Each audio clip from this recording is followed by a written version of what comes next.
obviously not the result you were looking for today. What's your initial thoughts after the game? It's disappointment, obviously, when you lose a game.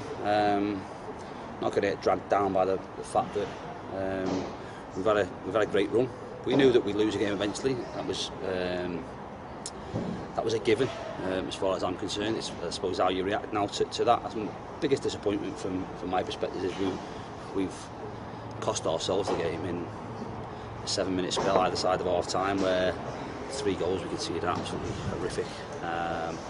And from being comfortable in the first 15 minutes, having good chances to probably be further ahead, we've then and gone and committed sort of football harry-carry, if you like, with the goals we conceded, which has was put on the back foot. And I suppose the last few minutes really sum up our day, and the fact that we somehow contrived to put a header over the bar from less than a yard and miss a penalty, which I think probably epitomises how it went for us today.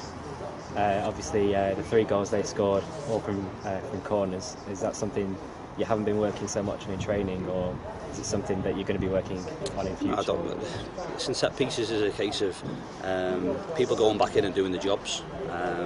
People are given individual responsibilities. Ultimately, when you have a corner against you, you're man for man, and it's who wants it more than the other. Because, like I say, if they've had to work for the goals, you could probably not accept it, but have a thought about it. It's not as if it was coming. Like I say, we conceded from a corner last week, and certainly the second 2. The first one's probably they get a little bit of luck in the fact that we get the first contact and it breaks down and drops them in the box. That happens at times, but the second 2 are just, lad's not even had to jump. He's got free header, both inside our 6-yard box, which is inexcusable. People are given jobs, and then even at half time we spoke again about changing how we defend in corners, and people haven't taken it on board. And like I say, within, I don't know what it was, a minute, 2 minutes, he gets a free header at this end from probably 3 or 4 yards, which is, again, it's not like he's jumped 8 foot in the air and smashed the header into the corner.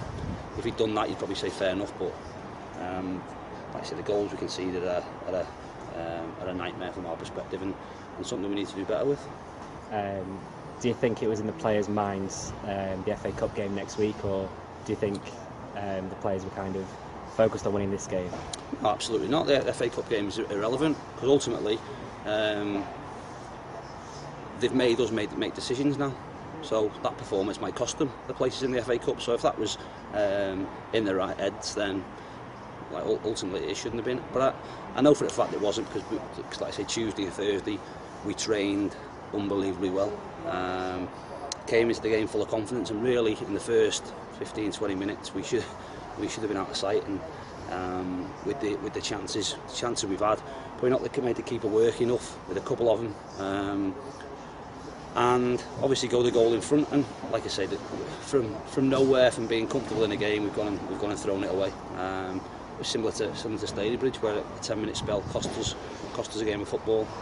You'd say it happens, but like I said, the nature of the goals is not a concern. It's just disappointing, because like you say, set pieces are a big part of the game, and we work hard at our set pieces, both for and against. Everyone knows their jobs. Ultimately, everyone has a job, and you're relying on them doing that job, and they haven't today, which ultimately has cost us a game of football. Jamie Allen got off the mark today. Has played quite well up until today, but hasn't scored. Obviously scored today. Is he going to be firmly in your plans for the FA Cup game next week? Yeah, well, like I say, we're obviously missing Blinks today, who's had a recurrence of his back problem. Be great to have him back. We'll see where we're at. Certainly, like I say, the FA Cup games are a week down the line.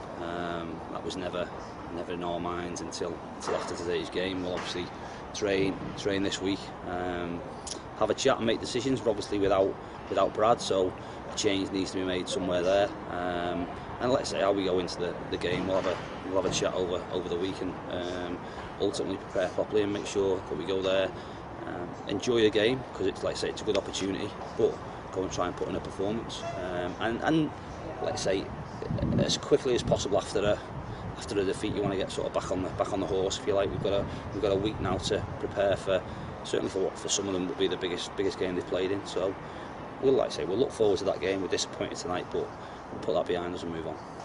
For the Plymouth game next week, will there be a change in formation, change in personnel as you're playing a higher division team, or will you be looking to continue playing 4-3-3? No, there'll definitely be a change in personnel, because obviously Brad's out. How we decide to play is not something I'm going to sort of openly say, but like I say, we've watched Plymouth. We know they're a good side. We've got reports on them. We've got someone at the game today, as I'm sure they have here. I know they've seen us because Darren Sheridan, John's brother's chief scout there, he's been a couple of days, so they know how we play. Like I said, we're looking forward to the game. We know it's a big ask, but it's a big ask that we're looking forward to, and want to go and put in a performance and, like I say, right the wrongs of today, if you like. Okay, cheers. All right, no problem.